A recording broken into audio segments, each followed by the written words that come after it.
11h28. Bom dia, Patrulha RB aqui na sua 790. E o nosso assunto agora é milhares de brasileiros que não frequentam o dentista. E os números são impressionantes e revelam uma triste realidade do Brasil. De acordo com a Associação Brasileira de Odontologia, 27 milhões de brasileiros jamais foram a um consultório de um dentista para tratar problemas dentários, sejam eles de qualquer natureza. O problema é verificado em quase todas as regiões brasileiras, mas no Nordeste as estatísticas são ainda mais preocupantes. Pelo menos 33% dos nordestinos não vão ao dentista regularmente. E na Bahia, de acordo com um levantamento feito pelo jornal Tribuna da Bahia, em um artigo publicado neste mês, 2.500.000 baianos admitem que não vão ao dentista, mesmo quando sabem que tem problemas dentários. Isso se deve a vários motivos, entre eles vergonha, receio de que possa sentir dor durante os procedimentos e falta de condições financeiras para pagar o tratamento e prioridades para outros gastos considerados mais necessários, como o pagamento das contas de água, luz e telefone, além da possibilidade de fazer uma feira melhor, quando sobra um dinheirinho no final do mês. A situação é estarrecedora também porque, desta quantidade significativa de pessoas,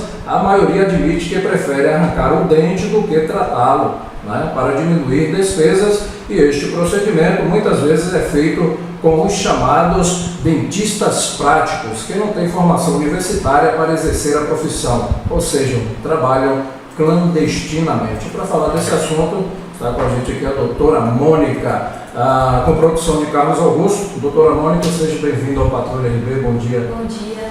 Bom, vamos lá. É preocupante, né? Muito, né? Esses índices estão bem altos. Pois é. Bom, o que a senhora acha desse número tão negativo, né? Negativo aí que eu acabei de divulgar.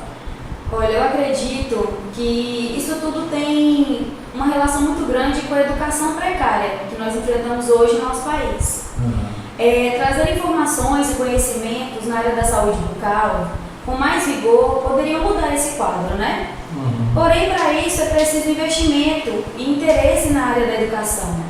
Trabalhar diariamente nas escolas com a escovação, palestras e investir também em propagandas com intuito educativo, pois a mídia ainda é um forte aliado na transmissão do conhecimento.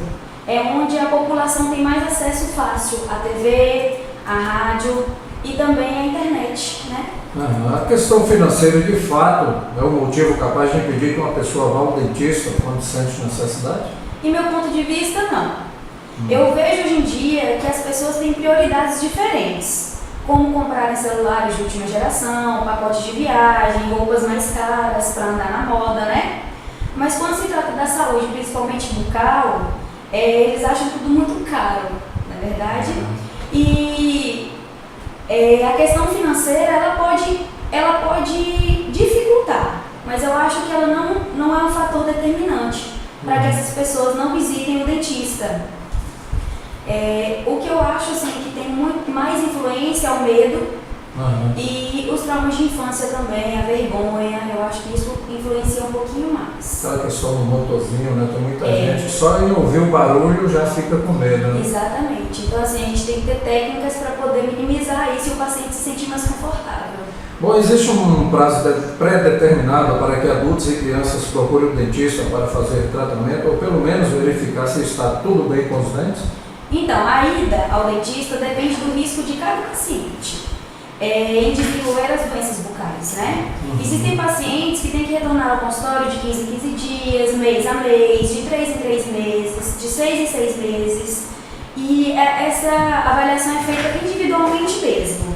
E a necessidade do intervalo ideal, ela melhora com a colaboração também do paciente. Por exemplo, se ele tem uma doença periodontal, inflamação da gengiva, nós fazemos o atendimento de 15 em 15 dias, com limpezas, né, e raspagens, mas se ele não tiver uma higienização boa em casa, então assim, esse tempo vai ser meio que perdido.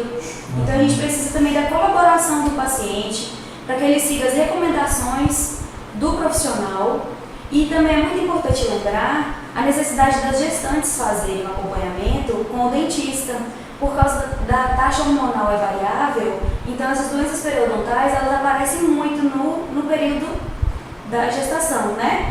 E também para elas serem orientadas em questão da saúde bucal do bebê que vai chegar.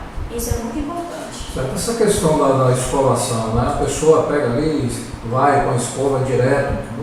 Qual é o certo ali para a pessoa? Né? É o giro? Como é que funciona essa escovação para ser bem feita? Então, existem várias técnicas, né? Para os adultos, a gente põe esse movimento de vai e vem, de cima para baixo, para tentar limpar mesmo os dentes na região da gengiva para baixo, no dente, né? Essa escovação, ela deve ser feita nas 3 principais refeições, que é o café da manhã, no almoço e no jantar, e não precisa pôr muita pasta, porque as pessoas acham que a pasta é o que limpa o dente, e não é.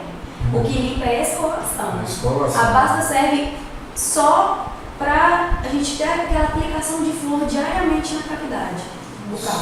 Certo. A questão da escovação, a pessoa, né, que muita gente esquece, escovar a língua, A língua, as bochechas. com certeza, a língua, e também passar o fio dental, é muito importante. Bom, infelizmente muitas pessoas, né, inclusive com bom poder aquisitivo, só procuram o dentista quando algum dente dói ou uma restauração cai. Neste caso, será que falta aí conhecimento, informação na pessoa? Eu acho que o conhecimento ele é um fator muito importante. Porque, por exemplo, todos falam do flúor, né? Mas quase ninguém explica para que o flúor serve. Então, assim, as técnicas de escovação, de modo geral, elas não são ensinadas até mesmo nos consultórios odontológicos. Então, há uma carência mesmo de informação para o paciente. E eu acredito que o medo também, de novo, a falta de tempo dessas pessoas que, né, eles falam que nunca tem tempo, os traumas de infância, são fatores que este público, por isso que eles só vão mesmo quando é essa necessidade extrema. Bom, o que pode acontecer com uma pessoa que não vai ao dentista regularmente e tem problemas dentários para tratar? Primeiramente, a estética, né, ela fica super prejudicada e com o tempo vem as dores. Com as dores a pessoa não consegue se alimentar direito, né, e a mastigação também fica prejudicada. Como ela não consegue se alimentar direito, ela tem problemas estomacais, por exemplo, gastrite, refluxos, né, além de problemas gengivais que podem evoluir para problemas cardíacos. Bom, doutor, um simples foco dentário ou uma cárie, quando não é tratada da forma correta, pode mesmo desencadear aí outros problemas de saúde em adultos, crianças ou idosos? Sim, em adultos, né, idosos, a endocardite bacteriana, por exemplo, é uma infecção que atinge a membrana da válvula do coração. O que provoca essa doença é uma bactéria comum na nossa cavidade bucal, que chama Streptococcus virescens. Ela não provoca dano nenhum quando está dentro da cavidade bucal normal. Mas quando entra na circulação, essa bactéria vai para o coração e pode provocar endocardite. Como que acontece isso? Com a inflamação da gengiva, por uma higienização precária, temos a gengivite e a periodontite. Esses tecidos eles se tornam irritáveis e sangram durante a escovação, a mastigação e o uso do fio dental, o que possibilita que esses micro-organismos desencadeiem o processo e entrem na corrente sanguínea. Entrando na corrente sanguínea, ele chega em outras partes do organismo, como no caso o coração. Na questão aí, você toma um refrigerante, come um doce, o correto seria logo após fazer uma escovação, porque a questão do doce aí, né, atinge muito a dentição. Isso, a questão do doce. O que acontece com o doce? É carboidrato no final das contas, né? Então o nosso organismo, quando ele degrada, ele faz a digestão do carboidrato, a nossa saliva ela fica ácida. Então, o que acontece quando a gente usa pasta de dente com flúor? Essa saliva que estava ácida fica básica. O flúor só serve para regularizar esse pH da saliva. Então é muito interessante, depois que a gente comer um doce, tomar um refrigerante que tem açúcar, o suco de caixinha tem muito açúcar. Então depois que a gente ingere esse tipo de alimentos, se a gente tem a oportunidade de escovar nos dentes, é muito importante. Lembrando que não adianta eu passar o dia inteiro comendo doce e escovar os dentes depois de toda a refeição, entendeu? Isso não, essa variação de pH ela tem um limite. Então não adianta eu comer 30 vezes doce e escovar os dentes 40 vezes. Esse pH não vai voltar ao normal. Então tem que haver um equilíbrio na alimentação mesmo.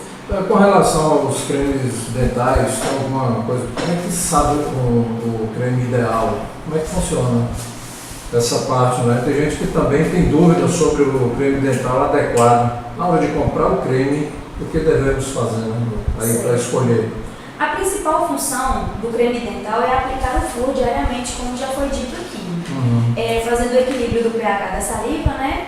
Equilibrando a acidez. Os cremes dentais que prometem dentes mais claros, que não vai ter gengivite, que não vai ter inflamação, a gente tem que ter muito cuidado com isso. Esses cremes dentais que prometem clarear os dentes, por exemplo, eles vêm com abrasivos, que são pequenas partículas que riscam a primeira camada do dente, que é o esmalte, né? Então isso pode causar algum tipo de sensibilidade quando usado por tempo prolongado. Então assim, a gente tem que ter muito cuidado com essas promessas e com essas propagandas. E lembrando que o que conta é uma boa higienização.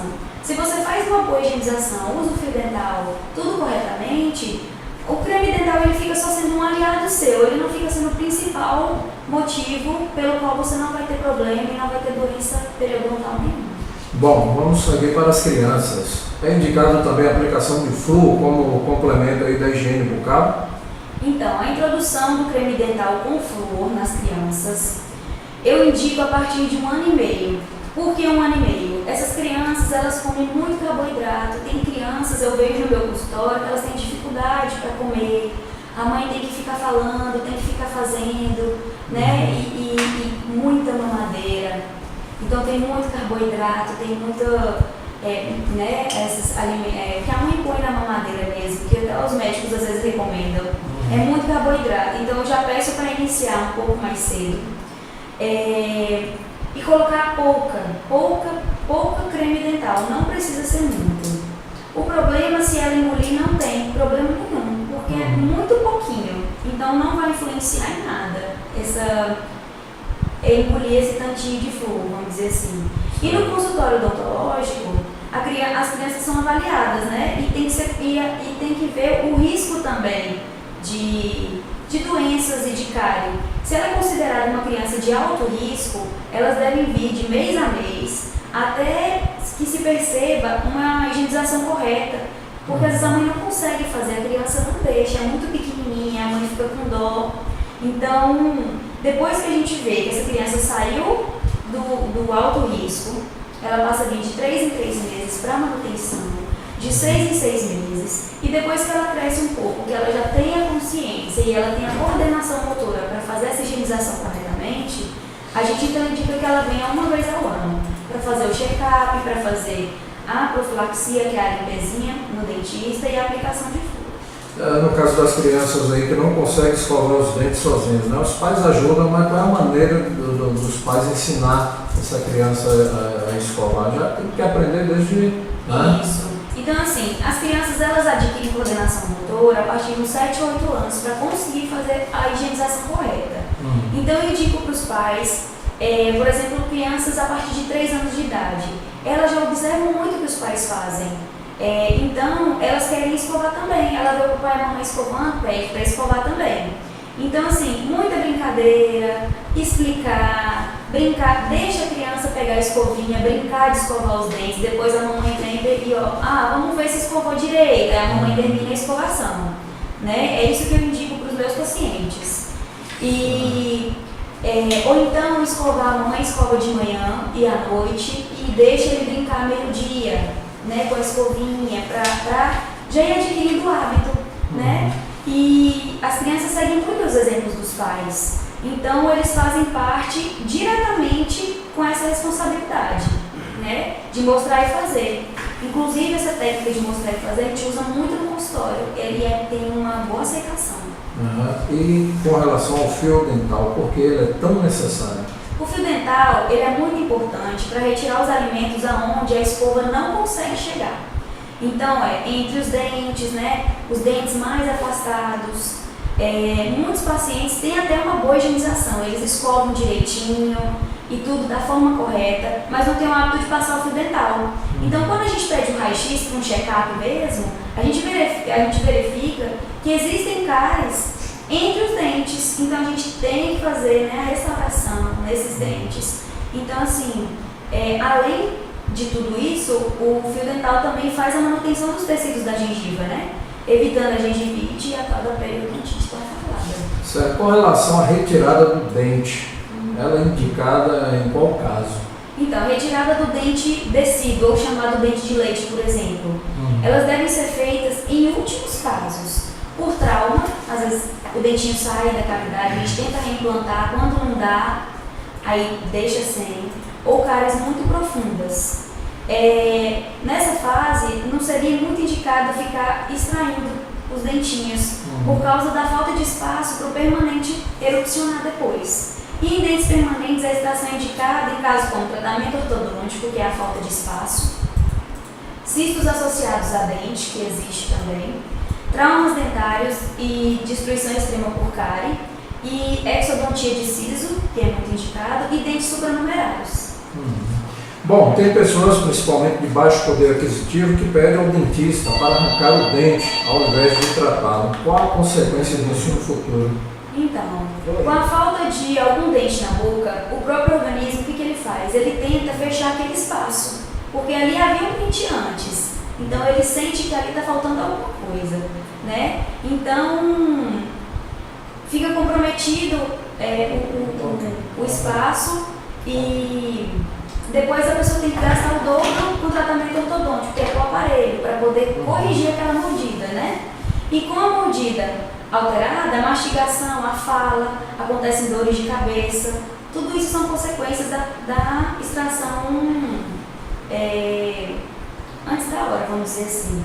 E na dentição descida, que são os dentinhos de leite, os espaços tendem a fechar, né, com a falta do dentinho que foi retirado precocemente, e o dente permanente que virá posteriormente pode ficar impactado ou retido, ele não sobe, pela falta de espaço mesmo.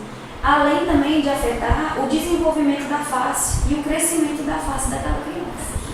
Bom, 11 horas e 46 minutos para encerrar a nossa entrevista. Além da necessidade de escovar os dentes diariamente e ir ao dentista com frequência, tem mais alguma atitude que nós devemos tomar para garantir a plena saúde bucal? Sim, nós devemos cuidar da nossa alimentação também, evitar doces, alimentos ricos em carboidratos, que propicia a falta da saliva, né?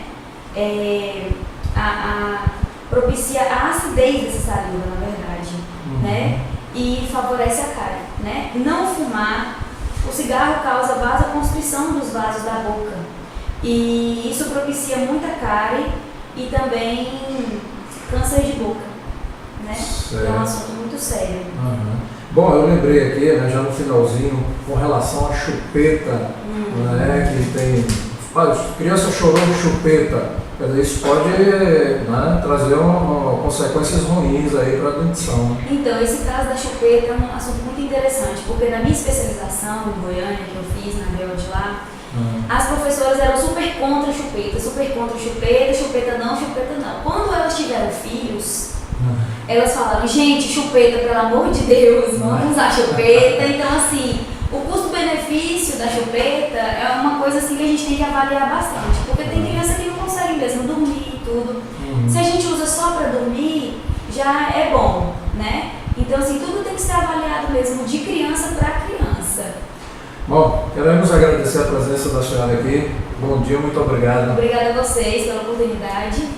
Ok, tá aí, falamos sobre milhares de brasileiros que não frequentam o dentista. É um assunto aí que você está nos ouvindo aí, vamos tratar os dentes, né? Porque senão vai ficar aí na questão do mau hálito, né? E de outros tipos de doenças aí que pode causar se você não tratar bem a sua boca, né? Patrulha RB, 11 horas e 48 minutos.